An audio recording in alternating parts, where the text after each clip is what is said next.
Sports Wrap with Jason Page starts now. Yes, it does on this Thursday, December 14th, 2023. Good to have you with us. Sam Yarnell will be by. What is going on in the NBA? Is everybody taking crazy pills or something? We'll talk about it. A couple of MLB notes to get to. Thursday night NFL preview, odds and ends. But we do start things out in the National Football League today. Our good buddy Jason Cole stops by the show, Outkick.com senior NFL writer. He's also an NFL Hall of Famer, Pro Football Hall of Fame selector, as it would be. And he's the author of this fantastic book that you could still get before the holidays. It is the ultimate stocking stuffer. It is called Shut Up, Your Kid Is Not That Great. Go and order it now if you haven't done so already. Available on all your favorite online booksellers, Barnes & Noble, all that good stuff. All right, Jason. I bring you in and I ask you for the 30,000-foot view of things. Assuming health, is it San Francisco and everybody else right now? Yeah, if you assume health. Look, I do a little stat called yards per play differential, which basically takes the average number of yards that you gain on offense and subtract away the average number of yards that you give up on defense, right? So this just assumes that when you're a good team, you move the ball further than you allow the other team to move, right? Like on average play over the course of the season. It's a pretty simple stat. The 49ers are like at 1.8 or something like that. It's just a staggeringly big difference. I mean, now Miami is close still because they generate so many yards, but the 49ers are just stunning in how much better they are than opponents this year. I mean, it's more than a yard better than Kansas City, than most teams in the league. It's more than a yard better than Dallas. You know, people are trying to make the argument right now that Dallas has kind of closed the gap, even though they lost to the 49ers earlier this season. And I'm like, no, it's really still not that close. I'm sorry. It's just not. I agree with you. But who the 49ers is have these just amazing road victories along the way, too. You know, Philly, Jacksonville, Pittsburgh, everything. But who is it then?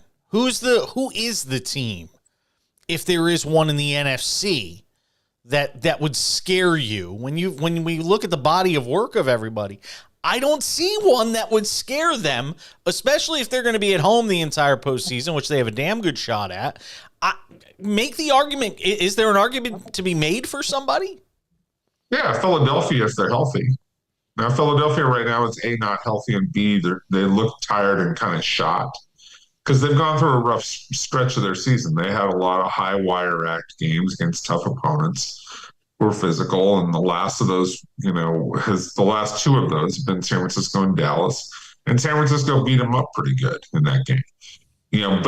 But a lot of things change in this league from week to week if you watch it, depending on an injury or two. So the most important thing you said at the beginning of this was assume health. Well, right now, San Francisco is as healthy as it possibly can be at this point in the season. Philadelphia is not as healthy as they can be. If that somehow changes, Philly's right there. Philly is a really good team. They just haven't played like it the last 2 weeks. But if we'd gone back, about a month and a half ago, and we were talking about the 49ers during their three-game losing streak, we would have been saying a lot of the exact same things about the 49ers. If there's a team out of the AFC that would concern you if you're a Niners fan, again, assuming the Niners are the team that comes out of the NFC, which team gives them the most trouble in a potential Super Bowl matchup based on what you've seen through the first 14 weeks? Miami is a problem. Indoor, neutral site, speed on the outside. Now, the 49ers defensive line against the Dolphins offensive line is a real problem for Miami. But you can beat the 49ers in coverage a little bit. You can get to them occasionally. And the Dolphins have the receivers to attack them. And you can break some runs against the 49ers occasionally. Not a lot, but you can. And the Dolphins have the running backs to do it. So they have weapons. And I know everybody's going to say, oh, the Dolphins haven't beaten anybody. Look what happened against Tennessee. They controlled the Tennessee game for 57 minutes. It just got away from them at the end.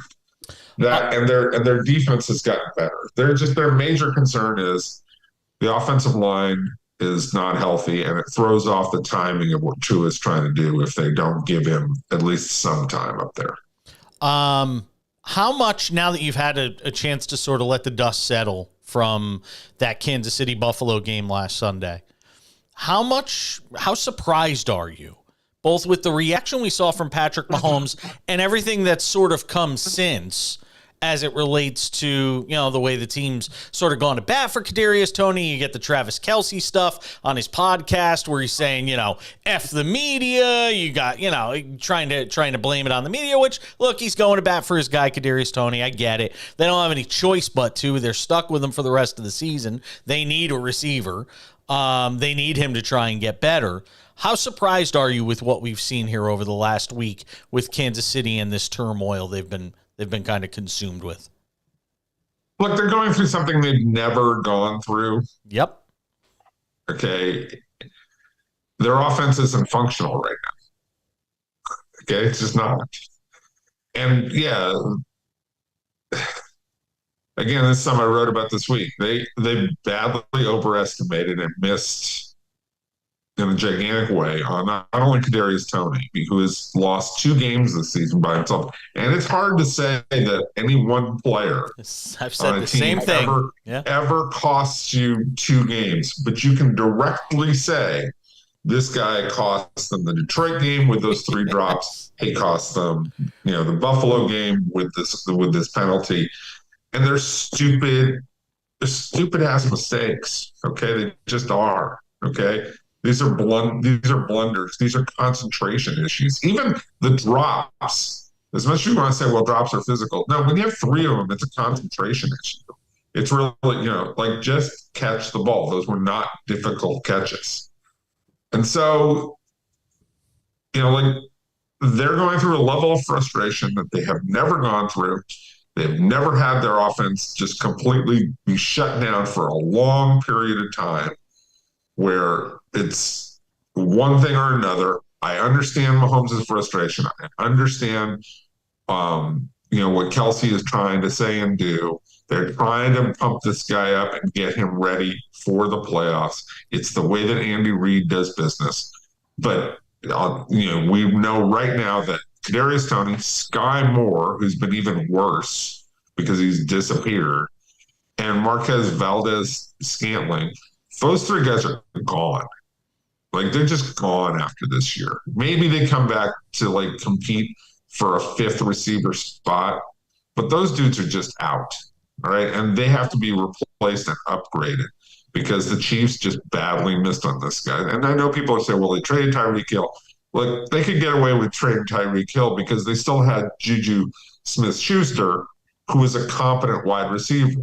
Okay. When they lost Juju, then they lost a competent wide receiver. They don't have a competent wide receiver. And don't give me Rashee Rice because he's a one-trick pony, receiver screen and short yardage guy who's a run after the catch guy. He is not a crossing routes, run normal routes kind of guy. That's not who he is yet. And maybe he'll develop into that, but he's a rookie. So it's a mess right now.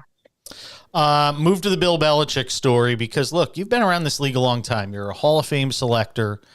So I feel like this is kind of a story that you have a lot of perspective on, given his history and what he's done for the league. I think he's, 20 wins shy of Don Shula for the all-time coaching wins mark. There's the talk he's done at the end of the season. It almost feels like some people think it's a foregone conclusion. He's 71 years old, I think.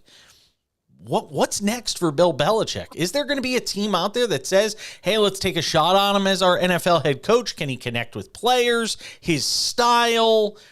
Where are you right now when you think about this Bill Belichick story? Well, I don't think there's anything else he's going to want to do with his life. He's going to want to coach. and there'll be a taker out there, I would think. The question is, does he want to coach for the taker? Does that team have a quarterback that's ready-made, or in a situation where they can get a quarterback who's going to be able to win in a couple of years, right? Because you can say, oh, well, Carolina makes a lot of sense because Tepper will spend the money and, give what he needs to give and all that. But you got Bryce Young and you got an offensive line that, I don't know if Bryce Young can play. And they have no offensive line. And no draft. Right. Well, no number one overall pick. Yeah. But, you can get around some things, okay? If the quarterback was ready or the offensive line was ready, you could deal with not having the number one overall pick. When you have a question about the quarterback and whether he's going to be just physically big enough to handle playing in the NFL and an offensive line that can't protect that guy, and you don't have the number one overall pick, then it's a mess, right? So I don't know where he ends up going, but I would think that, there's going to be 5 or 6 openings like there always are in this league. Some team is going to reach out. The question is he going to want to move? And I think that he's going to want to do this. You get this close to Don Shula, you may say it's not that big a deal, but it's a big deal. That's a big deal. That's like Barry Sanders walking away from Emmitt Smith, when he retired early, and everybody just went, wait a sec. All you need to do is another year or two and you blow past Emmitt Smith, right? Or wherever the record was at that point in time. You're really walking away now. It takes a special kind of human being to be able to walk away from that kind of lifetime achievement. And I just don't see that Bill's going to want to do this. But he is done in New England. It's over. He played this poorly from the perspective of if he just let Brady play it out, he would have gotten a longer run for transition. But when he pushed Brady out and said, I will do this, I can win another way, I can find a new guy, and they split up. And I'm not saying that there weren't good reasons for him to think that way. But once you do that, you have told the world, I can find another way to win. I am Bill Belichick. I am all knowing. I am a great coach. I know how to make this work. And you are a great coach, but you didn't find the quarterback. And now the team is a mess.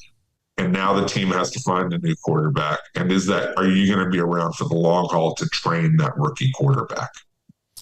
Jason Cole, he does a terrific job. Outkick.com senior NFL writer, also the author of this great book, Shut Up, Your Kid Is Not That Great. Go and get it. Favorite bookstores, online book retailers as well. Good to talk to you, my friend. I probably won't talk to you before Christmas, so have yourself a Merry Christmas. And Happy holidays, Merry Christmas. And if we don't talk to you soon, we'll talk to you on sometime after January 1st, my friend. Sounds good. Take care. Jason Cole hanging out with us on the show today and giving us some thoughts on all things NFL. And there's a lot. I didn't even get to half of what I wanted to talk about with him.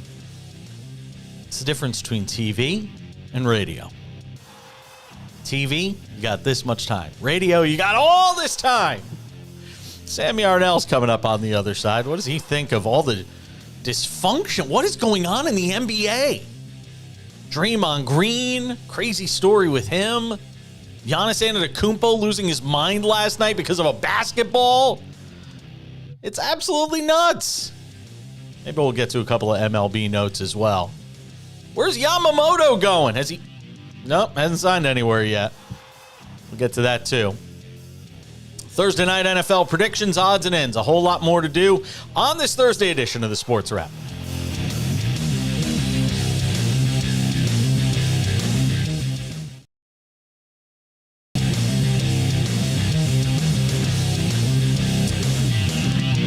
Thanks for being with us on this Thursday edition of the show. Thank you again to Jason Cole. Does a terrific job, Outkick.com. Their senior NFL writer. Shut Up Your Kid Is Not That Great, his book, available online and in stores. Get it for the holidays. What is going on in the NBA right now? Have players just losing their minds? There's just no filter. There's no stop and let me think about what I'm doing before I do it. Like, the behavioral issues with NBA players is something that's, I don't want to say alarming, because that might sound a bit hyperbolic, but it's certainly concerning on some level. Did you see last night, as Sam Yarnell jumps in with us, does a great job each and every day here on the show, hanging out with me. See, you're great at hanging out with me, Sam. Congratulations. There's your claim to fame. Professional hanger-outer. Professional hanger-outer, exactly. Did you see the Draymond Green stuff? I mean, I'll get to that in a second. The Giannis thing last night. The dude scores 64 points. And there was a little kerfuffle early in the game with him and Tyrese Halliburton. Hard foul, but it wasn't anything crazy. Everything seemed fine. And then after the game, Giannis basically loses his mind. And Rick Carlisle, after the game, said it was because his team took the basketball with them back to the locker room. There were guys shoving and pushing. I think they said the CEO or something like that of the Bucks got elbowed in the ribs. Like, it was this whole thing. And I'm just sitting there scratching my head going, like, what is going on with player behavior right now? And why is it that nobody seems to be able to get this stuff under control? That'll dovetail into the Draymond Green conversation. Giannis scores 64 last night. Now all anybody's talking about is the way he behaved after the game. Yeah, wild circumstances in the NBA. And you know, it's so interesting that we've seen this trend this way over the course of the last, Draymond Green career, decade at this point. That's with the Draymond thing. With the Giannis thing, interesting turn of events there. Like, that's what you care about after the game is running. It feels selfish to me. He thought that he was under the impression that the Pacers were upset that he scored that many points against them, and that's why they took the ball to the locker room to keep him from having it. Obviously, everyone's seen the tweet since then. The Oscar Tshiebwe scored his first points after coming to the U.S. from the Democratic Republic of the Congo. Great story, by the way. Read that story if you haven't already. There's a great video on it on the Pacers Twitter as well, from back when he was in the G League. Did he play in NBA Africa? Did he play? I wonder if he played in because I know NBA has like an NBA Africa. I wonder if he played in that. I don't see here whether he did or not. He played for Kentucky. That's where I remember him from. I remember him as a Coach Cal guy, I believe. I think he played at Kentucky for a while. Anyway, all that said, he scores his first point last night, and his teammates take the ball to the locker room after, not realizing that Giannis probably wants the ball from the 64-point game. Boneheaded mistake, yeah. But did Giannis need to be running around the floor what was that guy on the Pistons name last year? I want to say it was. I know who you're talking about. He almost got into the fight with LeBron. Yeah, he was running all over the floor Isaiah Stewart. Thank you, brain. It was Isaiah Stewart. The intern actually told me that in my ear. Full credit. But it was Isaiah Stewart who was running up and down the floor. That's who Giannis looked like last night. He looked like Isaiah Stewart trying to get back into that locker room. Big overreaction on the part of the Greek Freak. Yeah, it was a bizarre circumstance in a strange way to end the game. I'll give him a pass because, heat of the moment, maybe that sort of thing. And it isn't a pattern of behavior with him, but just it kind of leads into the whole Draymond Green thing, which if people didn't see it the other night, and we have it on the screen for those watching the show and not listening to the podcast, he just turned around and cold cocked the use of Nurkic. During a pretty, normal sort of boxing out physicality sort of situation down in the post area. And look, I'm gonna rewind this back because you weren't working with me at this time last year when we had a lot of conversations on the radio show we were doing at the time, the Cash-In, which was carried all across the country. And I talked a lot about Draymond Green. And I talked a lot about the fact that it was time for the Warriors to cut the cord and let him go. You know, after the whole thing with him punching, Jordan Poole in the face and the way that whole thing sort of escalated and got out of control, I said it was time for the team to let Draymond Green go. And they didn't.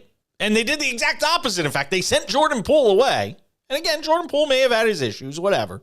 But they decided to re-sign an aging Draymond Green who is becoming more and more of a problem on the court. Now there's the story that Green is going to seek help, and he's got support from the league, the Players Association. He's going to go and get help to try and address the issues that are making him behave this way. There's already been, I think, 3 ejections this year.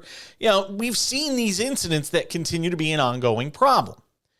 And here's the thing. As much as Draymond has to have some culpability and some responsibility for what's happening, this falls on the Warriors as much as him because they have enabled him every step of the way for so long. From day one, the guy scored his first points in the league and moments later got a technical foul. This has been him from day one, and they have enabled it. They have supported it. They have nurtured it. They've allowed it to metastasize to the point where now the guy is pretty much done. And here's why he's done. Let me explain this for a second. Let's say Draymond Green comes back 5 or 6 games from now. And Draymond Green is, back on the floor. He can't be the same Draymond Green anymore. The edge is gone. It has to be. Because he has to know that the next mistake could be the end of him, period. That the league's not going to tolerate this kind of behavior. And what makes Draymond Green, is that edge.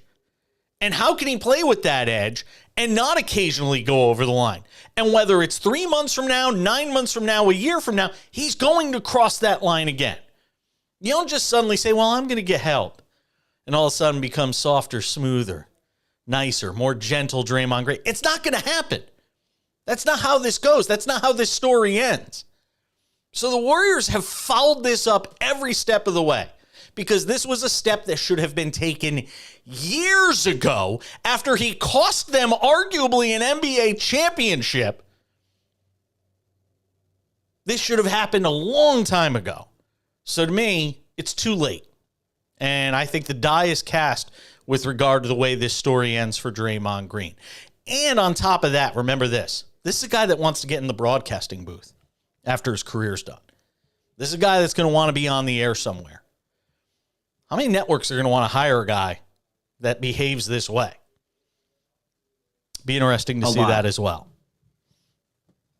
I think a lot of networks are going to want to hire him. I mean, Turner's already got that locked up, so a lot of networks aren't going to have the chance to. But, I mean, example as gratis of someone doing that, Reggie Miller, right? Reggie Miller. He wasn't Draymond Green, though. I mean, but it's the same principle. He was the Draymond Green of that era. Not to the degree. I mean, not to this degree, though. I mean, if you go and look at the career of Draymond Green, I think he's kicking guys in the nuts. I mean, he's kicked guys. I mean, Reggie Miller did this, and people lost their minds. Which, by the way, just goes to show you the different times we live in. That was like the thing back then. Oh my God, I can't believe he did the throat slit thing. Anyway, sorry. I think that, if you threw Draymond Green, don't get me wrong. I'm with Yusuf Nurkic on this one. That brother needs some help. Like, seriously, for real. That said, if you threw Draymond Green and full transparency, wasn't alive during this period. Jason was, so he can speak to it. But if you threw Draymond Green in a basketball game in like 1991, would he not be like just fine? Yes. Wasn't this commonplace in the early 90s? Let's go like, I'm just thinking 94, 95. I'm just thinking Knicks Heat. So like Knicks Heat, he would have fit right. He would have just been one of the guys in those days. Absolutely. And so I think a broadcast and a game broadcast would have been interrupted while OJ was stealing a white Bronco and driving away with AJ Cowling in it, and he would have fit right in. It would have been perfect. The glove did not fit. Yep, gotta acquit. You must acquit. Mm-hmm. Anyway, I just think it's the biggest thing that's interesting to me, and I think it'll be very interesting to see Draymond Green come back from seeking the help that he needs, and he'll punch someone in the face in the second game. Like we all know it's going to happen. I would be very surprised if he lasts more than another full season in the NBA without getting some sort of other suspension. There are like these kinds of people, right? Draymond is not this kind of guy off the floor. He's very edgy, sure, but he's not violent. He's never proven to be violent. He doesn't have like a criminal record or anything. He's not by any means a bad person. He's just a hard basketball player. And like, that's fine.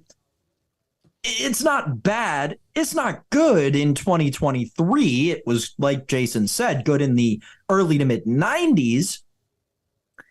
All that said, you can't change Draymond. Like you said, Jason, nope. Who he is what makes him who he is.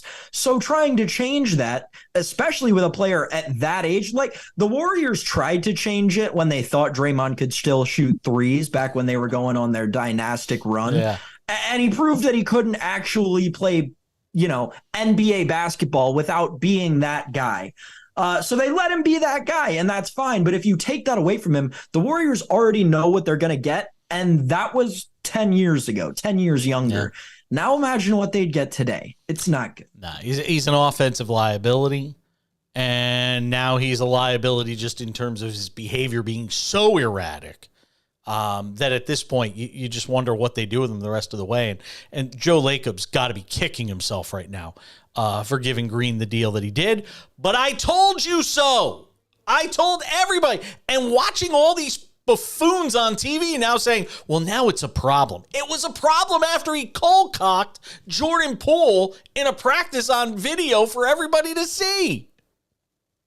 Anyway, we're out of time, so I'm not going to get to the baseball stuff now. We'll get it into odds and ends before we wrap up the show, though.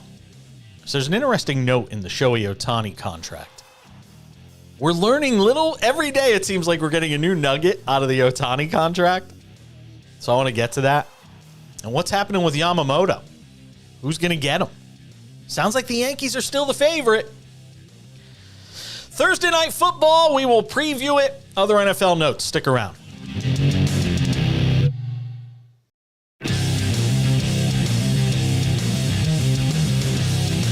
SportsWrap rolls along on this Thursday. Odds and ends coming up in a few minutes. Has Yamamoto signed? Who knows? By the time we're done with this show, he might have. We know where we think he's going based on all the reporting. And an interesting nugget from the Shohei Ohtani deal that I want to talk about as well. But let's continue the NFL conversation. Bring back in Sam Yarnell. And Sam, we got ourselves a Thursday Night Football beauty that we'll get to in just a second. Bet the over. That's the advice that we're going with early on. But I want to start with the Bill Belichick stuff that we were talking about with Jason Cole previously. And he's of the same mindset that I am. He's done. He's done in Foxborough. And we're still talking about a guy that at this stage of this NFL season is still, 20 or 21 wins shy or 19 wins shy, somewhere in that 20-win area, shy of Don Shula for the all-time coaching record. Do you think he breaks the record? Not this year. Do you think he ever breaks the record? And where do you think he might land? Because Jason Cole had an interesting thought on where he could land. I don't see him doing that. I don't think it's a long shot that he retires. I don't think it's that crazy an idea that he would just walk away rather than be that guy that just hangs around to try and get the Shula number. I think he respects the game too much. to do that.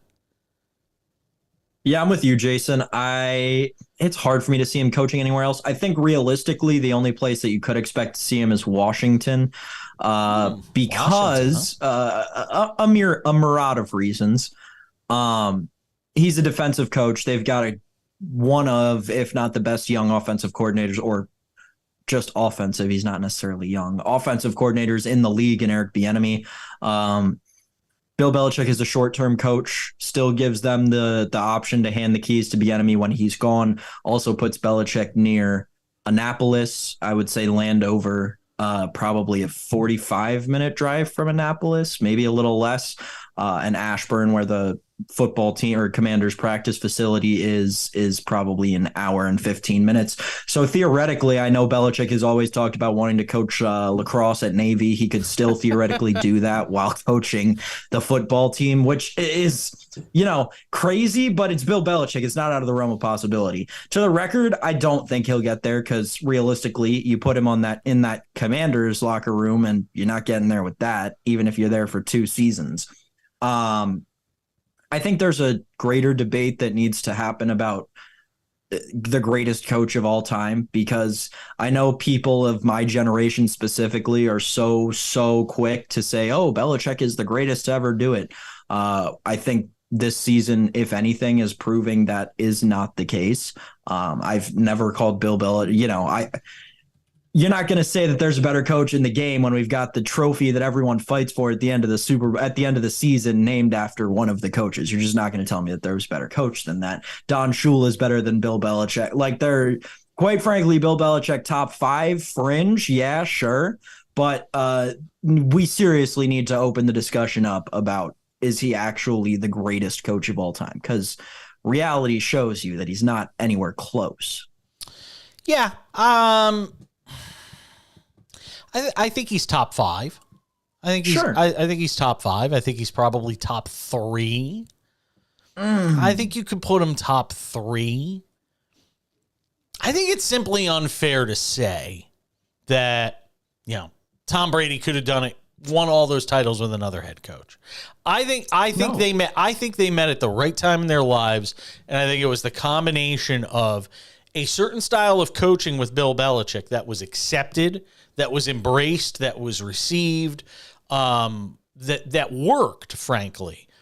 And I don't necessarily think that style is something that's going to work today. Jason Cole brought up the idea of him going to coach in Carolina, that David Tepper would just throw everything at him. That David Tepper, with all his money, is just going to say, Bill, we will give you the keys to the kingdom. You could have Bryce Young. You could be the guy that fixes Bryce Young. I mean, there's precedent for guys that suck in their rookie year. Look at Trevor Lawrence. His numbers weren't very good his rookie season with Urban Meyer as head coach, and he brought in the right head coach and he was able to turn around. I don't think Bill Belichick's that guy, by the way, but I could see the argument that David Tepper will make with himself and with his football people to try and make the case that Bill Belichick can come in and fix what's wrong with the Carolina Panthers. I see that as a possible scenario. The Washington one is interesting that you bring up. It does seem like a potential fit. But again, is he going to want to move? Now, that was something Jason brought up, and it's very true. Is he gonna want to move from the Northeast? Now, there's some people that have thought he could wind up in broadcasting, which is kind of nuts considering the way, he's had this adversarial relationship with the media for basically his entire career. But the one thing we know for certain is enjoy these final few games. If you're a Patriots fan and the foregone conclusion now is that he won't be the head coach of that football team next year, take a second, ingest that, and give an exhale. And in that exhale, sort of embrace Bill Belichick here over the final, month or month and a half of the regular season, month or so here of the regular season. Because you're talking about one of the all-time, no matter where you want to put them, 1, 2, 3, you're talking about one of the all-time great single-team coaching runs that we've ever seen for a head coach. And fans in New England, rather than sitting here and blustering over where he might go, is he gone at the end of the year, when we all kind of pretty much assume, and I think his answers in that presser yesterday sort of told us that, the fact that he's going to be gone give him all the love and adulation that he deserves as being part of one of the great runs that this league has ever seen. We'll see if fans sort of embrace that. All right, Thursday Night Football. Let's talk about it. Tonight we've got ourselves a doozy of a matchup. Boy, going to plant myself down. Big pint of Haagen-Dazs. Trying to get that TV body in shape. More on that tomorrow, by the way. More on that on tomorrow's show, by the way. I'm trying to get my TV bod into shape. So big pint of Haagen-Dazs, maybe a giant thing of Fanta orange by my side. God, we're such different people, man. Yeah. I'm going. Of course I am. Yeah. What are you I'm going doing? Ben and Jerry's. Actually, take that back. More slept on brand. Tillamook ice cream. Oh, Tillamook's fantastic. I know Tillamook. I eat their cheese. I love their cheese. Cheese is good too. Anything all their dairy with them. It great. doesn't go through me well, but I love me some Tillamook. No, but it tastes wonderful. Oh yeah, it's good going in. That's rocket my fuel ice cream coming that out. I'm going with. Yeah. And then I'm going. This is a wild card. I don't know if you know this one. This may be an East Coast thing. I'm going Pib as my soda. Pib. You know what that is? Mr. Pibb. Yeah, that's what it used to be called. It's now called Pib Extra. But yeah, that's my go-to. That's my go-to sugary soda, man. That is top tier. Yeah, I know Mr. Pibb. Who doesn't know Mr. Pibb? He's a friend. Know. He stops by every once in a while. It's kind of Dr. Pepper. Yeah, it's like Dr. Pepper. But way better. Maybe some popcorn. We're gonna have a good time with this game tonight. That'll be about as entertaining as it gets for us because we got the Chargers visiting the Raiders in Allegiant Stadium. Plus 3.5 to the Chargers. And you're going to pay some juice if you want that. They're minus 122. Raiders minus 3.5 at plus 100. Chargers on the money line at 140. The Raiders minus 166. But the total, man, we are seeing some crazy low totals for NFL games at this stage of the season. 34.5 tonight for Easton Stick versus Aiden O'Connell. What do you got, Sam Yarnell? Yeah, so the smart side is definitely the Chargers getting the 3.5, but we have told you multiple times here on the program, do not ever put hard-earned real American dollars on the Los Angeles Chargers to win a football game. So we're staying away from either of the sides. Rat line all over the place. Don't like it. Game's probably going to end as a 3-point spread. Don't like it. What we are going to do is we're going over because it's a challenge over. It's a party over, whatever you want to call it. We're going over because that number is just ridiculously low. I don't get it. I don't understand it. Also, in conjunction with the over, we're going to do what I did on Monday night when we had two inexperienced quarterbacks playing. And we're going to go both defenses to score an anytime touchdown. And we're going to How'd that work out for you in the Giants game on Tommy DeVito throwing a pick six, by the way? Listen. I trust Easton Stick and Aiden O'Connell much Shrug less emoji. than I trust Tommy DeVito. Shrug emoji. Anyway, I still made money because I bet them straight, so it doesn't matter. That's what you do. You bet both of these straight. You take the LA defense to score a touchdown and the Raiders defense to score a touchdown. Minor unit plays, like third of a unit. Just for fun. And then you take a tenth of a unit and you put it on the parlay of those two at 90-1. Yeah, we'll take that. We'll take that straight to the bank. I'll give you one I like. Josh Jacobs anytime touchdown. I would do that. See, and I would do that at a couple of units.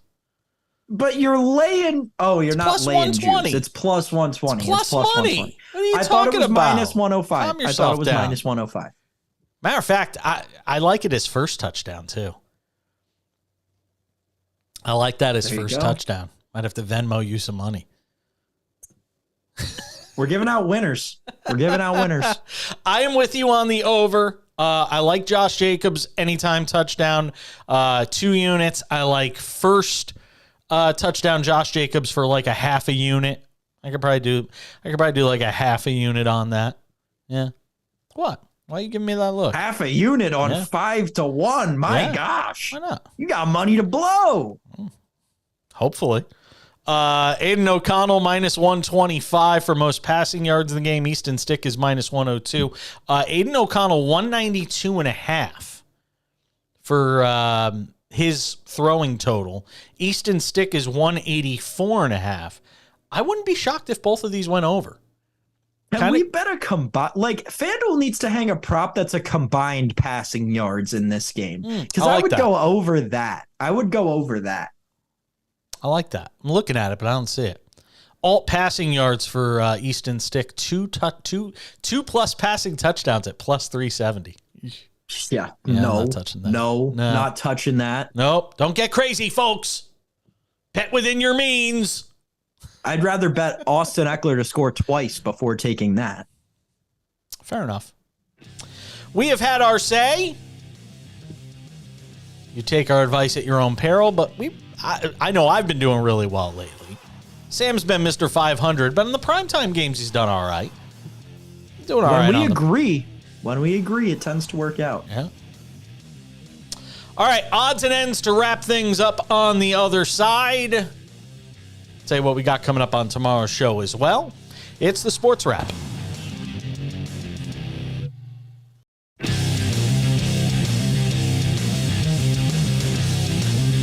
All right, before we say goodbye, some odds and ends to wrap things up on this Thursday. Get you off and on your way. Oh, did I say odds and ends? Look at that fancy new graphic. I'm so proud of myself. Sam Yarnell hanging out with us. All right, Sam. Shohei Ohtani, interesting story.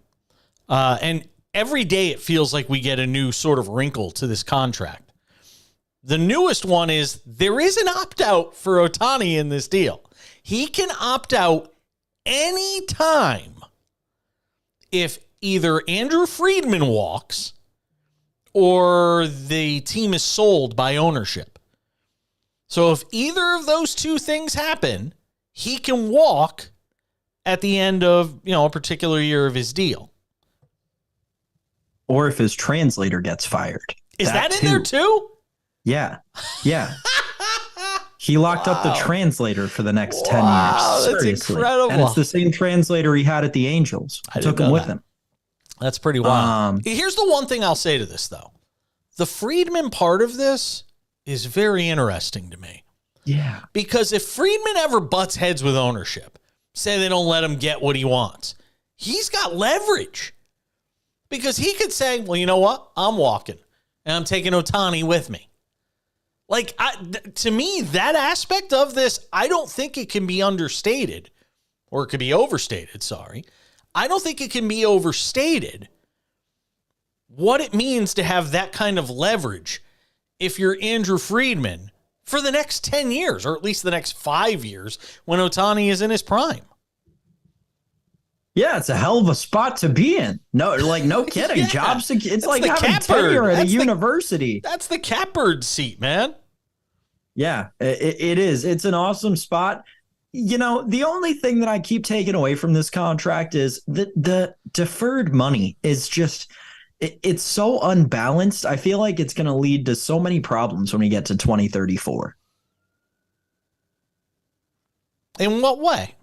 What, the fact that they're going to have to pay all this out in 2034? Yeah, from TV 2034 deals, to 2044. Well, you're going to have 29 major league teams. The Dodgers aren't going to be able to contend because they'll be paying an entire MLB team's salary to Ohtani. I'll do you one better. What makes it interesting? The TV money that teams rely on right now to help pay some of these salaries, it may not be there in 2034 because TV rights deals, like this batch that's being negotiated and massaged and manipulated right now, this is going to probably be the last monster deal that we see in traditional cable before we go the way of everything streaming. And I think at that point, 2034 is a long time from now. I don't think I don't know what these TV rights deals are going to look like in 2034. Who knows? Maybe everybody's connected to the internet and streaming isn't that big a deal and it winds up just costing you the same as you had with cable, but it's split amongst 5 or 6 different providers. I don't know. But I think there seems to be a consensus around the sports world that this is the last of the sort of golden days of TV rights deals and the money that they provide to teams. Yeah, and the Dodgers are handcuffing themselves. And listen, they could be handcuffing themselves to a leprechaun that's going to lead them to a pot of gold. Yep. Like, it could be awesome. It could be just great for the next 10 years. And we could all hate watching baseball if it's not the Los Angeles Dodgers. And that's another discussion that we probably need to have in a couple of months. Did you see the ticket prices that they're talking about for his first game, by the way? Which is the dumbest thing. It's the dumbest thing I've ever seen. It's not his first game in the majors, folks. He's been playing for a few years. Like, this is nuts to me. So it's funny that you mentioned that, because when the news broke that Ohtani was signing with the Dodgers, I happened to be on the golf course with a couple of guys who work in the Nationals ticket sales office. Humble brag. And so the news broke, and I told these guys, I was like, hey, Ohtani's going to the Dodgers. And they were like, oh, no way. That's great. We're going to mark up their tickets by like 25% for each of the Dodgers games because they're coming one time to DC this year. Sure. So they were immediately very happy because they knew they could do that. They knew they could mark up the ticket prices for that series.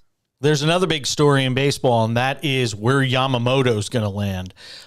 He still isn't signed anywhere yet. Thought by the end of the week we would have some answers on it.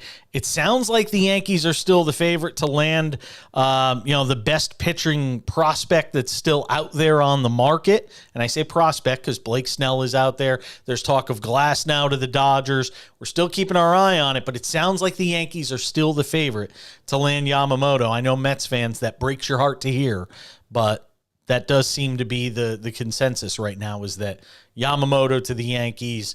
But don't take Glass now to the Dodgers to mean that the Dodgers still aren't all in on Yamamoto, because everything I'm reading is they want to get both Glass now and Yamamoto. I mean, they're trying to build a super team out there in LA with the Dodgers. We mustn't forget in this entire circumstance, and I think it just proved itself with the Shohei Ohtani signing, all of these writers who are reporting on these things live in New York and live on the East Coast. The things they hear tend to be pretty biased and tend to come from only a certain group of teams. My prediction is that Yamamoto is going to go somewhere that we aren't even really considering right now. Quite frankly, I think the San Francisco Giants are the favorite to land him. I'm saying all that to say that, we saw the same thing to an extent with Kodai Senga. Now, I know he signed with the Mets, but apparently the Yankees were super interested in him. When all the cards were on the table, it turned out the Yankees had like the 3rd or 4th best offer. These are teams that just report what they're doing to the media more, and it has us all under the impression that they're so much more involved in these negotiations than not. Quite frankly, I think Yamamoto would look great in the curly W. That ain't happening. You've been hoping everybody's going to him and Dylan Floro taking us to the moon. To the moon! That's Sam Yarnell, ladies and gentlemen. Sam, we'll see you tomorrow, my friend. Let's talk winners. Page versus the Prince tomorrow on the show. Oh, look at that. Look at that. You did it. You did it. It's going to wrap it up for us. We'll see you tomorrow.